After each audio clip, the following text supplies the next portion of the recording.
Salut les amis, j'espère que vous allez bien, que vous êtes en forme. Alors je voulais faire une petite vidéo sympathique sur notre ami Mark Zuckerberg, donc qui est le principal actionnaire de Facebook, et son épouse Priscilla Chan.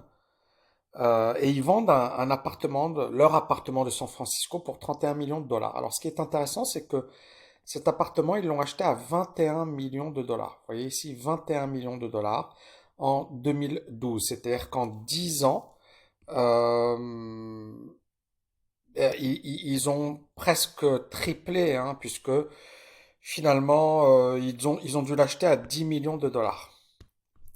Donc, ils ont triplé leur mise. Alors, pourquoi c'est intéressant? Parce que Zuckerberg, c'est d'abord et avant tout un chef d'entreprise. C'est pas un investisseur, c'est pas. Mais ce qui est intéressant ici, c'est que ce soit Zuckerberg, vous allez voir Bill Gates, il investit énormément en bourse. Il a même un portefeuille et il est très inspiré par Warren Buffett. Et en fait, beaucoup de gens riches ou très riches investissent. Et tout à l'heure, je parlais avec mon coach et lui, on a parlé un peu argent, etc., un peu par hasard.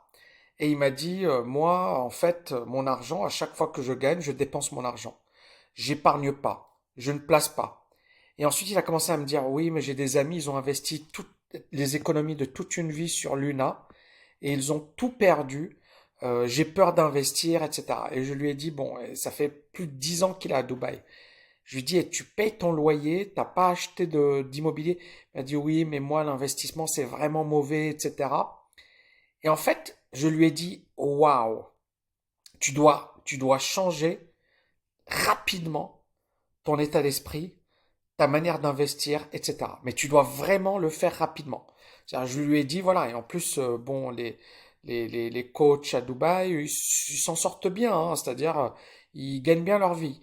Ils sont pas à plaindre. Mais je lui dis, voilà, tu épargnes que, ne serait-ce que 500 dollars par mois. Et tu les places, tu investis. Clairement, tu vas pas devenir millionnaire en un an ou 2 ans, mais tu peux réaliser des choses incroyables. Et là, il me prend son parcours, il me dit, moi j'étais chétif, j'étais très très maigre, je devais peser quelque chose comme 45 kilos. Et puis, en fait, je me suis entraîné. La première année, mes résultats étaient nuls. Deuxième année, moyen.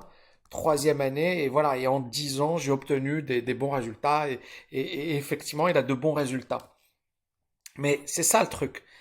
Il a vraiment pris son parcours perso et il l'a appliqué à la bourse. Et c'est ça le truc, c'est que vous n'allez pas devenir Zuckerberg et peut-être que moi non plus, je vais jamais devenir un Zuckerberg ou un Jeff Bezos ou un Bill Gates. Mais on s'en fiche. Parce que, et ça c'est le deuxième conseil, c'est si jamais il tombe malade, si jamais il a un grave souci de santé, si jamais quoi que ce soit, clairement, ce qu'il, son job ne lui permettra pas de subvenir à ses besoins, ne lui permettra pas de payer ses soins. Donc il est en extrême fragilité. Et en fait, non seulement il gère mal son argent, donc pas d'épargne, deuxièmement, il ne place pas son argent, et troisièmement, bah, clairement, il est en situation de fragilité extrême. Et ça m'a interpellé parce que finalement, en 10 ans, il aurait pu ne serait-ce que commencer à investir dans un appartement. Et je lui ai dit, ne fais pas des choses très compliquées. C'est-à-dire que par exemple aujourd'hui, tu payes un loyer, bah, au lieu de payer un loyer, tu aurais pu payer un crédit. Alors oui, euh, tu vas devoir, il y a une contrainte, etc. Mais il y a du bon dans cette contrainte.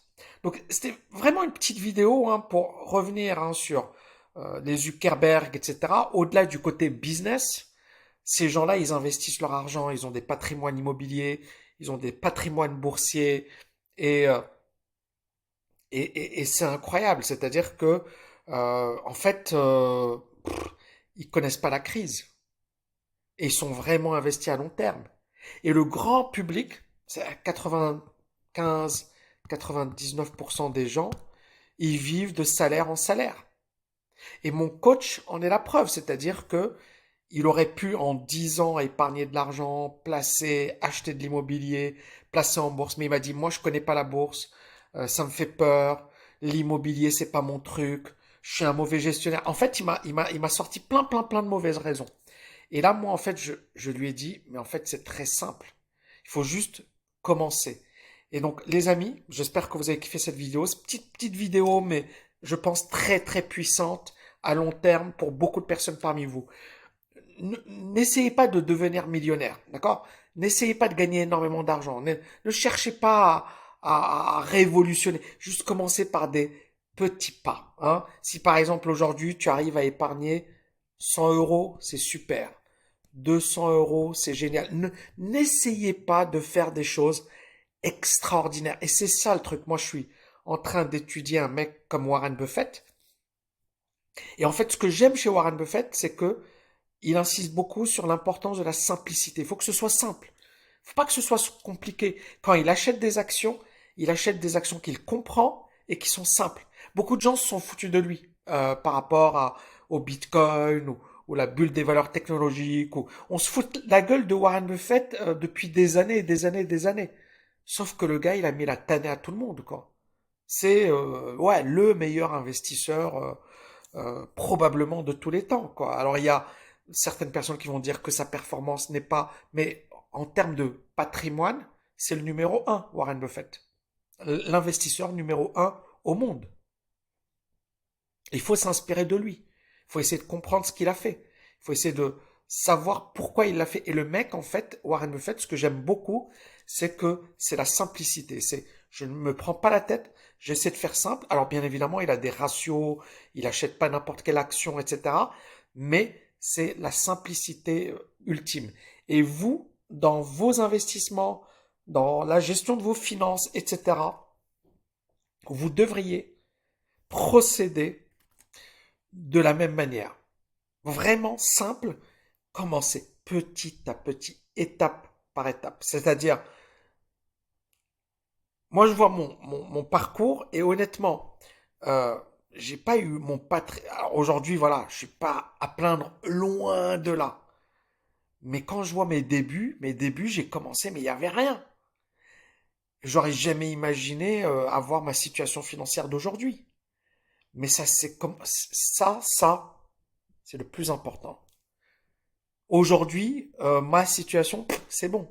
Mais le plus important, c'est le départ, c'est le démarrage. Et c'est vraiment avoir une vision long terme. Ne soyez pas bloqué par le bruit. Je vois trop de bruit. YouTube, à chaque fois, tu as l'impression que c'est la fin du monde. C'est OK. Si les marchés se cassent la figure, je vais vous dire un truc.